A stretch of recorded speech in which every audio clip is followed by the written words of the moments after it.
¿Sabías que el 1% de la población humana tiene rasgos psicopáticos? Sí, esto según el psicólogo criminalista Robert Hare. Pero no te alarmes, no todo psicópata se va a convertir en un asesino serial. Incluso muchos de ellos tienen vidas normales y trabajos normales. Sin embargo, cuando ciertos factores se combinan, es cuando estos tipos de personas se convierten en verdaderos depredadores. Así que, ven, acompáñame a ver 4 historias de la crónica policial de Chile. Si el mito del hombre del saco fuera una persona real en la historia de Chile, este sería Sergio Rojas Arancibia, más conocido como el monstruo de Carrascal. Una mañana, el 16 de abril de 1954, en un sitio herreazo del barrio de Carrascal, un vecino encontraría el cuerpo de un niño semidesnudo de solo 8 años. Y lo peor de todo es que no era el primer niño que desaparecía en la zona. Incluso todas las madres escondían a sus hijos en sus casas para protegerlos. La policía estaba desesperada hasta que una de las víctimas del monstruo de Carrascal sobrevivió. La investigación llevó a Sergio Rojas Arancibia, un hombre con una frialdad brutal, e incluso contaba todos sus crímenes como si fuera algo del día a día. Lo peor de este caso no es solo la brutalidad, sino que casi se borró en la historia de Chile. Pero en su época, solo con la existencia de este hombre conmocionó a todos. Los psicópatas no solo se esconden en la sombra, a veces hacen todas sus atrocidades en la luz del día, esperando su próxima oportunidad. Si tuviéramos que nombrar una persona que era una oveja disfrazada de lobo, este sería Erasmo Mena, más conocido como el psicópata de Placilla. Erasmo Mena no era un asesino serial impulsivo, no, era algo mucho más peligroso que eso. Era un hombre con una habilidad impresionante para manipular a las personas, con una presencia carismática que ocultaba su verdadera naturaleza. En el 2010, Mena se hizo pasar por un empresario y puso oferta de trabajos en el diario. A través de estos anuncios en el diario es donde invitaba a mujeres a que tuvieran una entrevista. Pero la entrevista no era más que una trampa cuidadosamente orquestada. Las víctimas llegaban solas, sin saber que Mena ya lo estaban mirando. Una de sus víctimas, que viajó de Santiago a Valparaíso, se juntaron en el mall de Valparaíso. Luego Mena la llevó al bosque, donde la secuestró, abusó de ella y la mató. Una hora después repitió el mismo modo operandi con otra persona. Lo más brutal de esta historia es que Mena fue capturado porque uno de los familiares de la víctima estaba sospechando algo. Así que fue con la policía en modo fraganti y Mena confesó sus crímenes. Bueno, lo más espeluznante de este caso es la frialdad que Mena dice sus crímenes. Incluso hay una entrevista donde lo puedes ir a ver. Y es impactante porque el tipo no tiene ningún tipo de remordimiento. Incluso no busca perdón. Mena fue condenado a más de 60 años en prisión. Incluso después admitió que había asesinado a otra persona hace mucho tiempo atrás, pero nunca encontraron el cuerpo. Su historia es un testimonio escalofriante de cómo una persona puede manipular y esconder su verdadera naturaleza detrás de ser amable y carismática.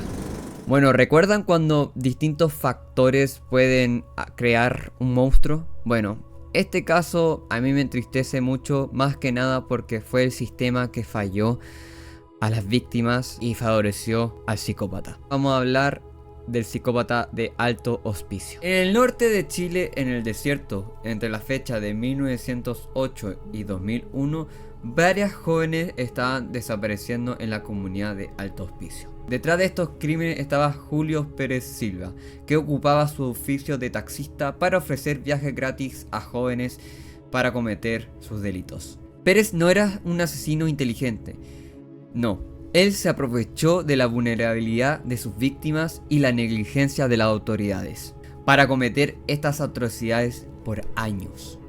Pérez ofrecía carreras gratis a estas jóvenes y ya dentro la llevaba al desierto, abusando de ellas y asesinándolas. Entre 1998 y 2001, alrededor de 14 jóvenes perdieron su vida. Lo que a mí me da más rabia de este caso es que las autoridades decían a sus familias que las jóvenes se habían escapado de su casa para practicar la prostitución. una narrativa discriminatoria para ignorar estos crímenes. Recién en el año 2000, cuando encontraron pertenencia de las víctimas con sangre, es cuando los medios de comunicación empezaron a cubrir el caso. Pero fue solo gracias a la valentía de una niña de 13 años que escapó de las garras de Pérez, que el caso ahí tomó un giro decisivo. En octubre de 2001 la joven fue lanzada al pico minero, pero sobrevivió. Fue gracias a su testimonio y la descripción del asesino donde pudo finalmente capturar a Pérez. Incluso, lo curioso de esto, ella describió un peluche de banana de pijama que se encontraba colgando en el retrovisor del auto y gracias a eso recién capturaron a Pérez. En el 2005 fue condenado a cadena perpetua. Su historia es un recordatorio de que la indiferencia y la negligencia hace que el mal prospere. Si podemos decir que la marginalidad y el abandono pueden crear verdaderos psicópatas, bueno, hoy día vamos a hablar de Juan Francisco Domínguez, más conocido como el Tila. El Tila era conocido también como el psicópata de la dehesa. Este fue un joven con muchas aspiraciones en su vida, incluso fue un niño emblemático del Sename, que luego se convirtió en uno de los criminales más temidos de Chile.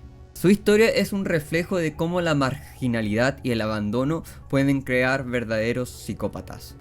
Desde muy temprana edad el Tila mostró comportamientos muy violentos.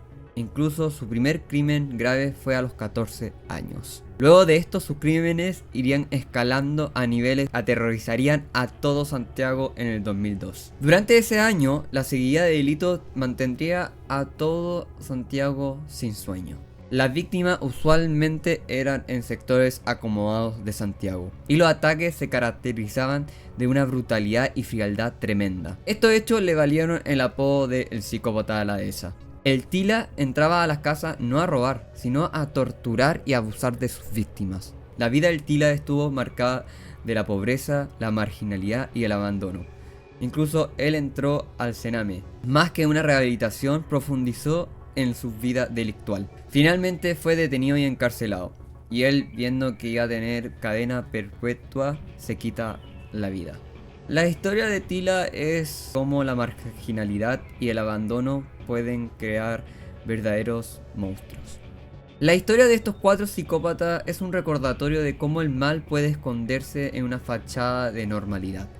Desde el monstruo de Carrascal hasta el psicópata de la dehesa, para mí es impresionante donde el humano puede llegar a hacer daño. Si te interesa profundizar estos casos, yo les recomiendo el libro Psicópata Chileno de Álvaro Matus. Ahí saqué muchos de estos casos y hay otros más, así que si quieren profundizar más y tener detalles un poco más profundos, les recomiendo mucho este libro. ¿Cuál fue el caso que más lo impactó? En mi opinión fue el caso de Alto Hospicio, porque me da una pena tremenda de cómo las autoridades fueron negligentes con las familias. Si les gustó el video, suscríbanse y dale like y bueno, nos estaremos viendo hasta la próxima.